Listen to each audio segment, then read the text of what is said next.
Hello বন্ধুরা, আশা করি সবাই ভালো আছেন, সুস্থ আছেন। আজকে আপনাদের জন্য নিয়ে চলে এসেছি এক মালগাড়ির লোকো পাইলটের ঘটনা। আজকের ঘটনাটি খুবই ভয়ানক হতে চলেছে। এই ঘটনাটি পাঠিয়েছেন শিলিগুড়ি থেকে শ্রীকান্ত সিং। প্রথমে তো দাদাকে ধন্যবাদ জানাই আমাদের সাথে ঘটনাটি শেয়ার করার জন্য। তো চলুন শ্রীকান্তবাবু কি বলছেন শুনি। আমি একজন সিনিয়র লোকো পাইলট, তাই আমাকে অফিসের অনেক নিয়ম পালন করতে হয়। তার সঙ্গে সঙ্গে আমাকে প্যাসেঞ্জার ট্রেন ছাড়াও অনেক সময় দূরপাল্লার মালগাড়িও চালাতে হয়। তাছাড়া ট্রেন লাইনের অনেক রাস্তাই আমার খুব চেনা, তাই বেশিরভাগ সময় শিডিউল অনুযায়ী দূরে কোথাও মালগাড়ি নিয়ে যেতে হলে অফিস থেকে প্রথম কলটা আমার কাছেই আসে। আর যে সময়ে আমার সাথে এই ঘটনাটি ঘটেছে সেই সময় আমার ডিউটি একটি মালগাড়িতেই ছিল। আর আমাদের রাস্তাটাও বহু দূরের ও ভয়ানক ছিল। রাস্তাটা ভয়ানক বলার কারণ হলো, যে রাস্তা দিয়ে আমাদের ট্রেন নিয়ে যাওয়ার কথা হয়েছিল ওই রাস্তাতে অনেক জঙ্গল পড়তো। আর ওই জঙ্গলের কাছ দিয়ে কোনো মালগাড়ি গেলে বেশিরভাগ সময়ে ওই সব জায়গাতে খুব লুটপাট চলতো। তাছাড়া ওই সব লাইনে লুটপাট হলে বা কোনো বিপদে পড়লে সহজে কারোর কাছ থেকে হেল্প পাওয়া যেত না। আর ওই লাইনে সচরাচর কোনো ট্রেনও যেত না। 1-2 সপ্তাহ পর পর একটা করে মালগাড়ি চলতো, তবে প্যাসেঞ্জার গাড়ি চলতো না। তাই এই সব লাইনে ট্রেন নিয়ে যাওয়া খুবই বিপজ্জনক ছিল। যে সময়ে আমার সাথে এই ঘটনাটি ঘটে তখন ছিল জুন মাস, আর ওই সময় খুব বৃষ্টিও চলে পুরো দেশ জুড়ে। এমনই একদিন সন্ধ্যাবেলা প্রায় 6টা নাগাদ অফিস থেকে একটা কল আসে, আর আমাকে বলা হয় শিডিউল অনুযায়ী পরের দিন আমাকে মালগাড়ি নিয়ে রওনা দিতে হবে। তাই আমি পরের দিন স্টেশনে গিয়ে খাতাপত্রের কিছু কাজ করি। আর গাড়িটি যেখানে লোড করা হয়েছিল ওইখান থেকে আমাদের স্টেশন পর্যন্ত যে লোকো পাইলট গাড়িটি নিয়ে এসেছেন ওনার সাথে কিছু কথা বলি। আমি ও আমার একজন সহকর্মী পাইলট আর একজন গার্ড, যিনি ট্রেনের লাস্ট বগিতে থেকে দেখাশোনা করেন, আমরা 3 জন ট্রেন নিয়ে আগের গন্তব্যস্থলের জন্য রওনা হই। আর আমরা ট্রেনে ওঠার আগে আমাদের সব প্রয়োজনীয় জিনিসপত্র নিয়ে রওনা হই, কারণ যে রাস্তা দিয়ে আমাদের যাওয়ার কথা ছিল ওই রাস্তাতে কোনো কিছু পাওয়া যেত না। রওনা হওয়ার পর অনেকটা রাস্তা আমরা খুব ভালোভাবে এলাম, কিন্তু তার কিছুক্ষণ পর আমরা ওই রাস্তা দিয়ে যেতে থাকলাম যে রাস্তা থেকে ভয়ের শুরু, তবে ভূতের নয়, শুধু লুটপাটের। তাছাড়া আমাদের গাড়িটা অনেক বড় ছিল, এতটাই বড় ছিল যে কেউ যদি ট্রেনের প্রথম ভাগ থেকে শেষ ভাগ পর্যন্ত যায় তাহলে তার প্রায় 20 থেকে 25 মিনিট পর্যন্ত সময় লাগবে। এর আগে আমি বলেছিলাম যে ওটা জুন মাস ছিল, এই সময় খুব বৃষ্টি হয়। আর এই বৃষ্টির কারণে অনেক সময় অনেক জায়গাতে জল জমে যায়, অনেক লাইন দেখা যায় না, গাছ পড়ে থাকে লাইনের উপর। তাই আমাদের ট্রেন চালাতেও খুব সমস্যা হয়। আর লুটপাটের ভয়ে গাড়িটিকে দাঁড় করানো যেত না, তাই আমরা আস্তে আস্তে গাড়ি নিয়ে গন্তব্যস্থলের দিকে যাচ্ছিলাম। তারপর সন্ধ্যার দিকে আমি ট্রেন চালাতে চালাতে দেখলাম বৃষ্টি আসার আগে পরিবেশটা যেমন হয় ঠিক তেমনি হয়ে আছে, তার সাথে সাথে পরিবেশটা কেমন থমথমে হয়ে আছে। এরপর হঠাৎ প্রবল বৃষ্টি আর বাতাস শুরু হয়ে গেল। সেই বৃষ্টির মধ্যে কোনো কিছুই দেখা যাচ্ছিল না, শুধু গাড়ির হেডলাইটটা যতদূর পর্যন্ত পড়ছিল ততটুকুই দেখা যাচ্ছিল। তাই আমরা খুব আস্তে আস্তে ট্রেন নিয়ে যাচ্ছিলাম।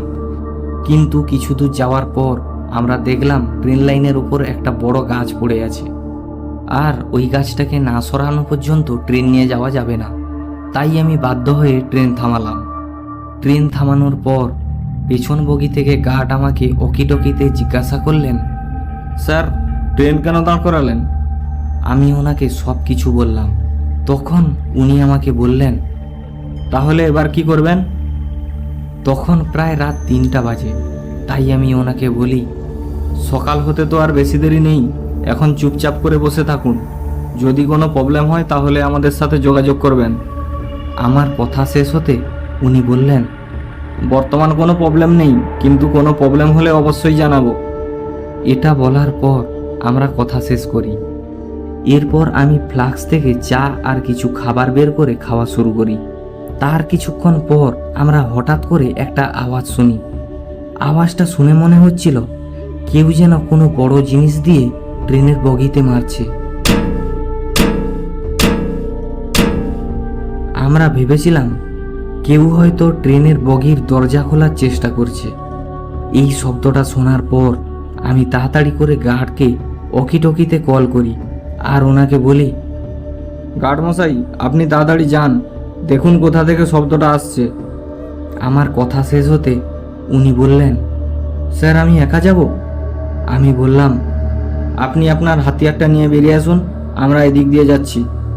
আমার কথা শেষ হলে উনি বলেন, ঠিক আছে যাচ্ছি। আমি ওনাকে বললাম, অকিটকিটা কাছে রাখবেন। এই বলে আমরা কথা শেষ করি। আর এই দিকে আমি আর আমার সহকর্মী পাইলট একটা টর্চ লাইট নিয়ে বেরিয়ে পড়ি। তারপর প্রায় অনেকক্ষণ কেটে যায়। আমরা প্রায় ট্রেনের শেষ প্রান্তে পৌঁছে যাই, কিন্তু গার্ডকে কোথাও খুঁজে পাই না। আর ওই শব্দটা কোথায় হচ্ছে সেটারও কোনো সন্ধান পাই না। তাই আমি গার্ডকে আবার কল করি। গার্ডকে কল করার কিছুক্ষণ পরে আওয়াজটা বন্ধ হয়ে যায়, কিন্তু গার্ড কল ধরছিলেন না। তাই আমরা ভয় পেয়ে যাই আর ওনাকে বারবার কল করতে থাকি। আর আমরা চারিদিকে লাইট ঘুরিয়ে ঘুরিয়ে ওনাকে খুঁজতে থাকি। প্রায় 5-6 মিনিট পর হঠাৎ করে জঙ্গলের দিকে যখন লাইটের ফোকাসটা পড়ে, তখন আমরা দেখি একটা সাদা পোশাক পরা লোক দাঁড়িয়ে আছে জঙ্গলের ভিতরে।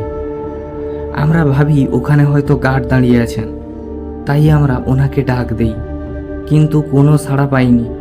তাই আমরা আস্তে আস্তে ওই দিকে যেতে থাকি। কিছু দূর যাওয়ার পর ওখানে আমরা কাউকে দেখতে পাই না।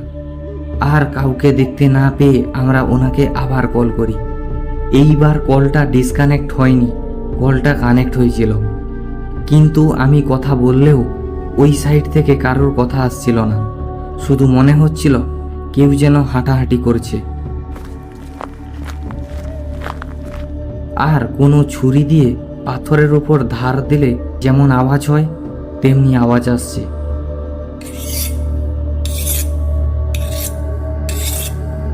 আর কোনো লোহার জিনিস দিয়ে ট্রেনের বগির উপর মারছে। ওই সব শোনার পর আমরা বুঝে ফেলেছিলাম গার্ড কোনো বিপদে আছেন। তাই আমরা এদিক সেদিক ওনাকে খুঁজতে থাকলাম। প্রায় 2-3 মিনিট পর অকিটকিতে আমাদের পাশাপাশি একটাই শব্দ বারবার শোনা যাচ্ছিল। তাই আমরা বুঝতে পারলাম যে আমাদের আশেপাশেই কোথাও গার্ডের অকিটকিটা পড়ে আছে। তাই আমরা লাইট ঘুরিয়ে চারিদিকটা দেখতে থাকলাম। তারপর হঠাৎ আমরা দেখলাম গার্ড একটা গাছের নিচে শুয়ে আছে, আর একটা মহিলা ওর পাহাড়টাকে গার্ডের মুখের উপর চেপে রেখেছে।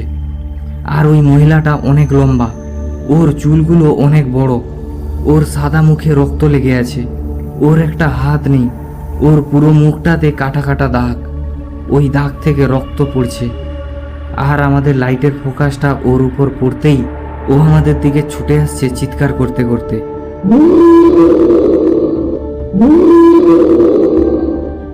এইসব দেখে আমরা খুব ভয় পেয়ে যাই, কিন্তু আমার সহকর্মী পাইলট কিছু দূরে পড়ে থাকা গার্ডের বন্দুকটা তুলে নিয়ে ওই মহিলাটির দিকে লক্ষ্য করে গুলি চালায়। আর গুলি চালানোর সঙ্গে সঙ্গে ওই মহিলাটি উধাও হয়ে যায়। কিন্তু জঙ্গলের ভিতর থেকে একটা আওয়াজ আসছিল। শব্দটা শুনে এমন মনে হচ্ছিল যেন কেউ রাগে গড়গড় করছে।